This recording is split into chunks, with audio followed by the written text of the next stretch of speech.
Kevin. It is so good to have you back with us. Every time you're here, you leave us with something that truly lingers, words that echo long after the conversation ends. And today feels special because not only do we get to dive back into your wisdom, but we also get to have a glimpse into the new creations that you are about to share with the world, your audiobook, and of course, your brand new book, Unapologetic, which drops just before Christmas. Is that right? Yes. Oh, so exciting. Okay, let's go a little bit further. And if you are joining us in this episode for the first time, this is episode 4. We have been releasing interviews one-on-one with Kevin the last few weeks. So definitely go back and listen to episodes 1, 2, and 3. But Kevin, to start things off for us today, if you had to stop for a moment and really just pass on one piece of timeless wisdom, something that you believe has carried humanity through every generation, what is that timeless wisdom that has been a thread through all of humankind in your mind? I think no matter what period of time we have found ourselves in, right? I think humanity has always tried to live.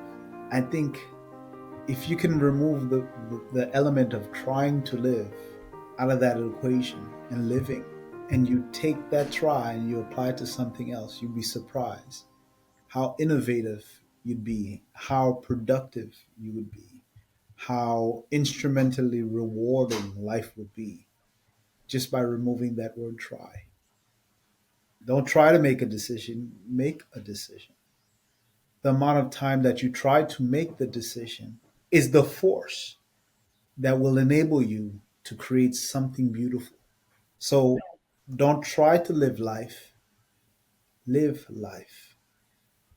and take that try and apply it to what it is you want to create. You'll have something beautiful. Okay. Speaking of beautiful, you have really built a beautiful community. You have readers, you have listeners who have been on this journey with you for a while now. What is one thing you would love to whisper straight into their hearts today? Thank you. I can't say anything else without saying thank you. Great start. Yeah, because yeah, I could have created it and my children could have been the only people that read it or listened to it. But the fact that you are listening in and watching and reading, it's a privilege for me, but it's a privilege for the world to see who you are really. So to my readers, to my listeners, to my followers, I'm curious to see how the world responds to you. Yes. And thank you. That is such a good point because I think even if it was just your children, that would have been enough for you. But the fact that you have been able to reach this audience, this community, is just taking it one step further. And I know how good that feels for people that aren't in your world yet and who maybe have just stumbled onto this conversation. What is one question that they should be brave enough to ask themselves if they are going to step into the kind of truth that you write about and you speak about in your content? What do I have to do? I mean, I am what I am today, not just because of what I pursued, but what I am. Not what I've become, but what I am. I'm okay with being who I am, and I hope you are okay with being who you are. I love that. What do you got to lose? That is the first step to think about and to sometimes even answer that question.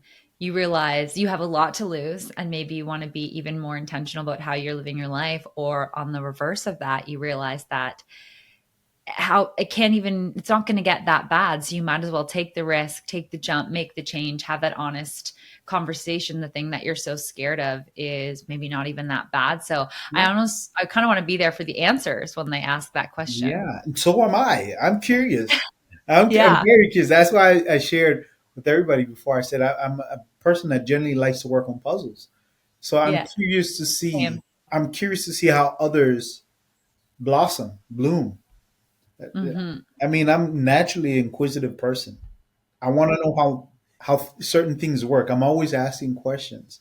So when Yeah. I see another human being, another soul, another force of nature to be reckoned with comes alive, I'm curious to see.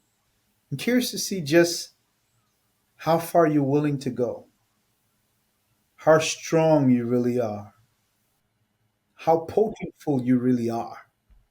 Yeah. I think in the future, I can definitely imagine you having experiences where you have that two-way communication with your community, because right now it's been you speaking to them, Hmm. but I can feel that you're ready to hear what they have to say even more. Yeah. And your words have been written on a page now for years so powerfully, but your voice is about to bring a whole new element to your content. It's really going to bring it alive via an audiobook. What's different about hearing these truths versus reading them? If anything, how do you think about that? I I think about that every day actually, and I kind of hinted at it probably like once or one or two episodes ago when I said my mentor is no longer here, but I've chosen to speak to my wife, to my children, but to anyone else that is to read. That relationship that was very rare, I'm passing it on to you, and I'm curious to see just how much your ears tinkle, just how bright your eyes become, just how driven or ambitious or motivated or inspired or artistically inclined you allow yourself to be. Because again, remember, it's not for me. I just want you or anybody else to wake up. Hmm. In And I whatever want to, form. that's it. And I want to be able to watch too. That's coming. That's Yeah. coming. I'm calling it. Do you think hearing your voice, the way you speak, I mean, we're getting to do that today in this series. Mhm. So, I have an audio first experience with you, which is interesting. Most of your community will have had a written first relationship with you, but how do you think hearing your voice, the way you pause, your rhythm, your tone, how could that unlock something new for a listener that maybe simply writing on a page, it can't quite hold that for them? Well, I mean, so I mentioned earlier, I said we are what we become and we become what we are, right? Me saying these words, you get an opportunity to get a glimpse of what I was allowed to experience to grow.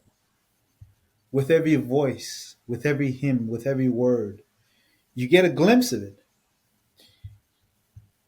But to the inquisitive one, you don't just get a glimpse of it, you get to experience it. You get an opportunity to tap into something that probably you yourself would have probably done it different, but you get an opportunity to experience me as if I'm with you. And I think personally, I think a community is beautiful, but it's even more beautiful when we're together. When we begin to dance the dance of harmony in synchronicity together. So when I hear my voice recording or audio recordings, to be able to hear those things, it's game changer. It's a very big pivot point. I personally believe I'm better at talking than I am at writing. When somebody said to me, "You have the gift to gab," at that point when he said it, I didn't really like it, but I have a gift to conversate with people. I feel And that from you. thank you. So me having a conversation or you hearing the audiobook come to life, whether it's my voice or another, I think it allows you to have a different experience. It's like a person that has the opportunity to look at me from the right versus the left. Hmm. are two different. It might be two different views. That doesn't mean that each view is not important. It just gives you an opportunity to see in a different light for yourself. Couldn't agree more. Unapologetic. That is the name of the book that will be live in time for Christmas. I mean, even the title of this is bold. It feels empowering. It feels freeing. It feels like it's needed right now. In your words, what is the heartbeat of this book? You, you are the heartbeat. When I say you the reader, you the listener, you the student, you the master, you the parent, you the the philosopher, the lawyer, the judge. You know what I mean? You the police officer, the cab driver, you that individual that allows yourself to be more. I said I'd be excited to see what you yourself unfold and unravel within yourself. Within you, there may be a crown. Within you, there may be a sword. Within you, Mm, there may be a paintbrush. But what's inside of you, it's up to me to be able to experience that beauty after you have unlocked it. And if I can see it, then the world around you can too. mhm. And it's coming out just before Christmas. Why did you feel that that was the time for this? Because So Christmas, it's a time when people get caught up in expectation, a lot of roles, even sometimes guilt comes up for people. So why unapologetic then?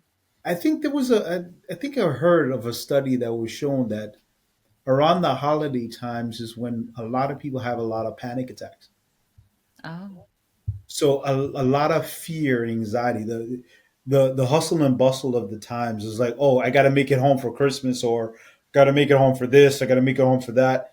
So we're too busy rushing in a rush.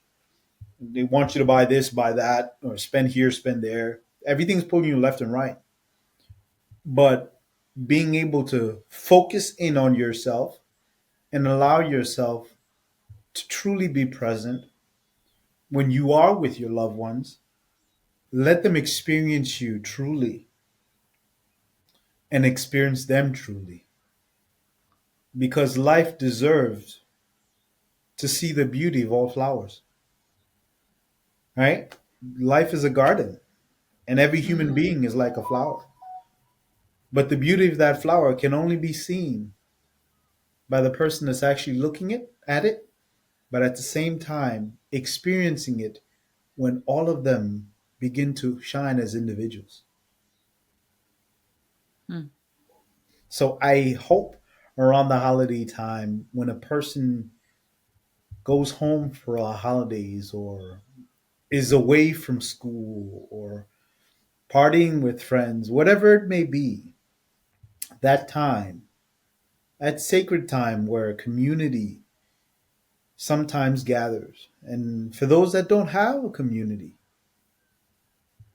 it's all right because being unapologetic, tapping into that book taps into a community of people that might be soldiers. You know what I mean? Might be judges. No matter where you are, it's important for you to be you and for you to understand how far you've come, where you are today, and where you'd like to go tomorrow Hmm. while balancing all of them unapologetically. Unapologetically. Okay, I want you to visualize something for me for a moment, okay? I Mhm. want you to imagine someone has just finished Unapologetic. They have just closed the last page, flipped the last page, closed the book, and they're sitting in silence for a moment. What shift do you hope they feel inside themselves in that moment? I hope they can see the raw force of power that's flowing inside of them. That the sound of peace and tranquility, the sound of resolve, The sound of the storm that you have gone through, but it has been tamed, it has been harnessed. The sound of the emotions that you knew not the root of, but have managed to ride it like a horse, as if it belongs to you. This is what I aspire for the people to tap into, because there's no greater power than yourself. Once you realize how powerful you are, huh, only the world can tell you just how far you can go. There's a saying, it said, the sky is your limit. But when I went to Nigeria, I heard a man say, the sky is your beginning. So I say, the galaxy is your canvas in which you can paint whatsoever you choose. Amazing. Okay, I can picture it and I can feel that in that person. So, no, back to you. We've left that person, they've closed the book. Now back to Kevin. You are creating, you're writing, you're recording, you're speaking, yet so much of your message, it always comes back to stillness and presence. So, how do you balance the two? Because in order for you to even have the wisdom to show up on these conversations with me, to write the book, to create the audiobook, I'm guessing that requires quiet time, right? So, how do you balance that channeling of quiet wisdom with the, I imagine, busy momentum that you have in your life right now as you're sharing and creating and putting this out in the world? How do you balance those two things? I think for me, I didn't realize that I had to balance it. Like now, I didn't realize that I had to balance it. And I say I didn't realize that I had to balance it now because a long time ago, I felt like I had to let go of something to get something. But now, at the phase of my life I'm here, I realize what I've let go of was actually right here. What I was trying to hold on to was just being myself, right? So being able to just kind of like zone in on myself, narrowed in on who I was. Yes, it's important to have a schedule. It's important to put things. You got to have a priority list, right? It's always good to have a 1 o'clock, 2 o'clock, yeah. But some of us, some of us don't know how to manage these things. For me, I can be a little messy sometimes, but one thing that remains true is that once I silenced the noise, right, I was able to connect with the wisdom that was just flowing out of me. And Hmm. once it started to flow out of me, and I realized I was like, wait, let me get a cup. Let me get, I said, let me get a cup. And I said, once I started getting one cup, I said, let me get two. And then I realized that there was no need for me to no longer get cups. I went from cups to digging trenches. I went from digging trenches to filling up homes. I went up from digging trenches to filling up homes to filling up communities, filling up stadiums, filling up every aspect of things. I allowed what was in me to diversify itself. Yes, I write, but I have a voice. So if I cannot write, I speak. If I cannot speak, I draw. If I cannot draw, I begin to hit something. But either way, I just need it to find its own expression. So balancing it, I have to have a schedule sometimes for Yeah. majority of the things, but I understand my priorities. Family is important to me. Having children is important to me. So when I had children, it was important for me to instill in them what I learned, not for my own selfish ends and means, but because it was the right thing to give to them. I didn't. Wisdom is not a destination. It's not a crown you obtain. It's a strategy. It's a way of life. And once you begin to understand that, then that won't be enough. It will take a new form. Hmm. You go from a cup to digging trenches. to filling homes and communities. Yep.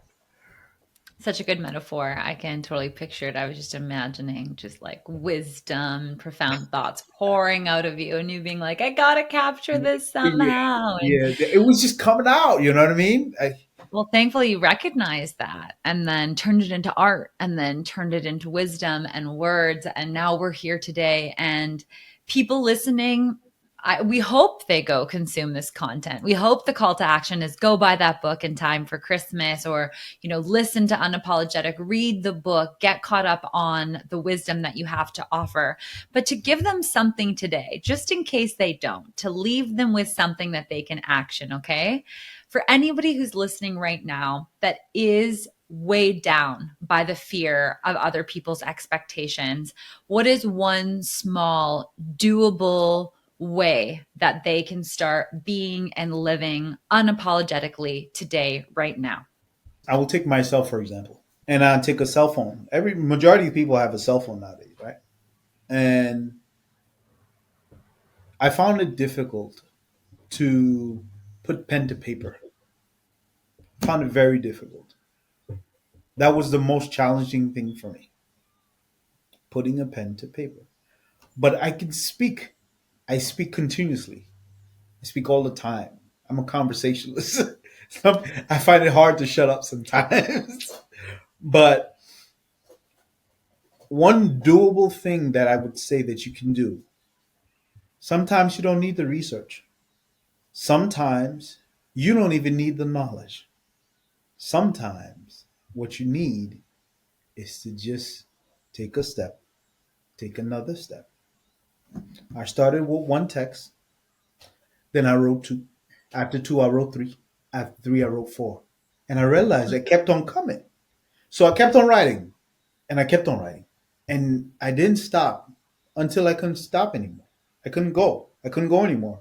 It's like, and then I realized, hey, there's a lot of pages here. So the only doable thing that you can do to prevent you from your place of fear is take just an inch. It doesn't have to be much, just an inch. It doesn't matter what pace you. If I cannot run, I will walk. If I cannot walk, I will crawl. But whatever you do, just keep moving forward. Then, for me, we're too busy pursuing perfection that we've forgotten about progress. And I say that because every year, like clockwork, before the school year begins, I begin with one word. One word that I think that's suitable for my family at that time. This year, it's relentless. Whether or not you think you're gonna succeed, be relentless. Just show up and be relentless. Whether you're tired, show up. Whether you're angry, show up. Whether you're frustrated, show up. Whether you're anxious, show up. Show up for yourself, because if you're unwilling to show up for yourself, how can you expect others to show up for you? If you're unwilling to commit to yourself, how can you be willing to be like this? Something clicked in my mind. I was like, enough. It's time for me to share what it is that's inside. I said, I've been sharing with the people around me in communities closest to me. I said, why do I just focus on one person? Why do I just focus on one group of people? Why do I just focus on one window or one door when there's plethora of doors? There's plenty of windows. There's plenty of people out there. There's plenty of men and women and children out there. You mean to tell me that one of them I can't inspire? You mean one of them I can't Yeah. motivate? Now, before you get to that one person, you might go through a lot, but you don't know if you stop. You got to continue. So, my advice is take one step. Take one step. And I'm not telling you to don't even gather all the knowledge. They say knowledge is power, but too much knowledge is stagnation, because you'll have so much knowledge and you'll sit here. You want to go through all of it before you actually begin. You don't do nothing. I loved your point around just keep moving forward. Sometimes when I'm feeling really overwhelmed by something and I don't know how I'm going to get to where I'm going, I just need to know my next step. I don't need to have the whole path figured out or the whole plan. And maybe That's sometimes it. it's kind of boring when you That's have the it. whole That's plan. it. And The that's all mystery you of need. And that's enough, just that next step.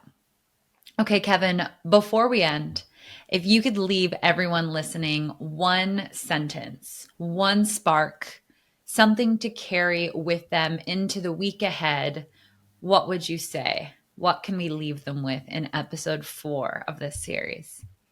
So we are not what we become. We become what we are. What that means is, yes, you may have a degree, you may have a diploma, you may have a business, you may have a family, you may have a husband, you may have a wife, but what you are inside of you, deep down inside, is what gives meaning and purpose to those things around you. So in your pursuits, whatever it is that you're pursuing, remember, don't forget to pursue yourself. Don't forget to pursue yourself. Love that. Thank you, Kevin, for sharing your voice, your vision, your truth with us today. And to our listeners, this is not goodbye. We will be connected with Kevin for more conversations and more podcasts to come. So stay with us, stay connected, and stay open to the wisdom that is unfolding. Thank you so much. Let's go, son. Have a good one. Bye.